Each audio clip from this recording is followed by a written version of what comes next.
Moi, j'ai travaillé après avoir fait mes études en finance. Je me suis spécialisée en marketing et plus spécifiquement le marketing du luxe pour être proche de la création et de tout ce qui est fait main. Dans les ateliers de couture, on était dans les ateliers d'Hermès également. Et là, en travaillant avec, je faisais le lien avec les designers et les producteurs, en fait, les artisans. Et c'est là que j'ai eu un déclic en me disant qu'Haïti, c'est vraiment un pays avec un potentiel extraordinaire. Parce que tout le monde valorise tout ce qui est fait main, qui prend du temps. Le temps passé sur une pièce, c'est important. Et quand je pensais à Haïti, je réfléchissais à tous ces savoir-faire extraordinaires comme les drapeaux vaudous, avec cette patience d'enfiler chaque perle, chaque paillette. Ça m'a donné l'idée de me dire, oui, le luxe existe en Haïti. Il faut juste mettre tous ces savoir-faire en valeur avec une qualité extrême.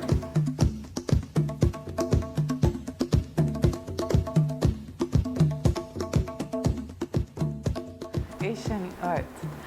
Bon, moi je dirais la créativité extraordinaire des Haïtiens, le fait de savoir détourner des matières, des objets pour en faire une œuvre d'art me fascine toujours.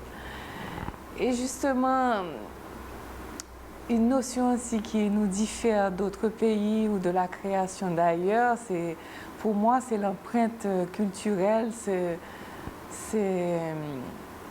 toute cette spiritualité autour du vaudou qui font qu'il y a des images, il y a tout un imaginaire qu'a l'artiste ou l'artisan haïtien qui n'existe nulle part ailleurs. Et je suis toujours étonnée de ce qui ressort de cet imaginaire-là.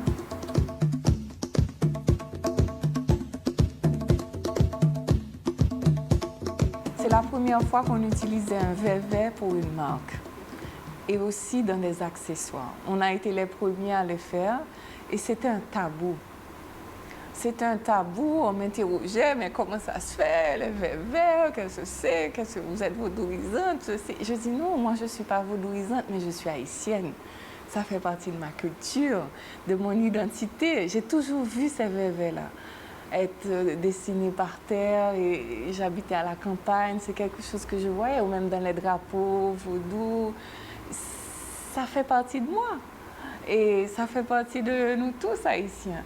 Et ça reparle de toute l'histoire d'Haïti aussi, parce que c'est un mélange de la culture taïno, c'est un mélange de ce que les Africains ont apporté, et puis aussi de la colonisation. Chaque vévé a un saint qui le représente, etc. Donc tout ça est mélangé. Et je pense que c'est ce qui fait notre richesse. Donc je pense qu'on a contribué à ça, à faire tomber un tabou et que chaque Haïtien soit fier, que ça fasse partie de nos images, de notre identité.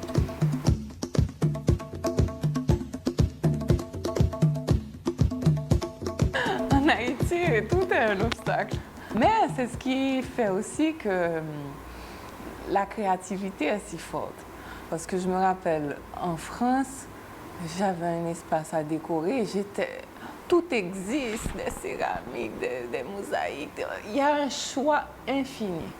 Ici, on est obligé de faire avec ce qu'on a. Donc justement, on est obligé de réfléchir différemment et de faire son imagination travailler. Et peut-être que c'est enrichissant.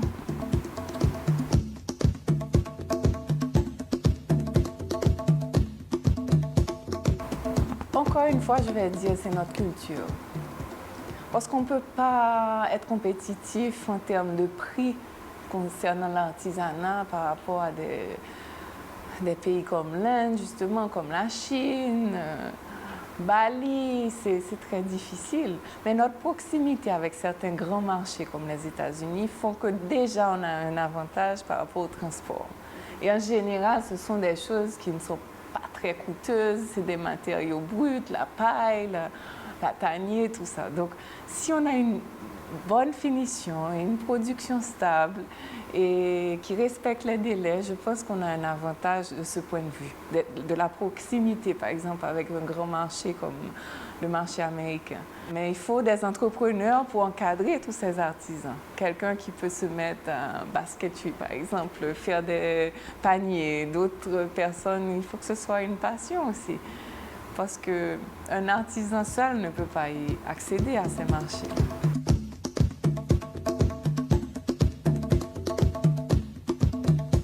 Je suis si passionnée par le cuir et que Pascal Terre Création, c'est une marque d'accessoires en cuir. Parce que je ne sais pas si vous avez déjà été dans une tannerie, mais quand on voit arriver les peaux de bêtes coupées, il n'y a rien de pire que ça. C'est l'odeur, la vision de ce que c'est. Et à la fin, cette peau-là, c'est une merveille. C'est vraiment de toute beauté. Pour moi, c'est une des matières qui sont le plus proches, qui suscite l'affection de l'homme beaucoup plus, parce que c'est la peau contre la peau finalement. Et on est beaucoup plus sensible. Je pense qu'une femme est plus sensible pour ses sacs, pour ses chaussures que pour ses vêtements. C'est quelque chose, il y a un lien affectif, un homme aussi, avec ses chaussures.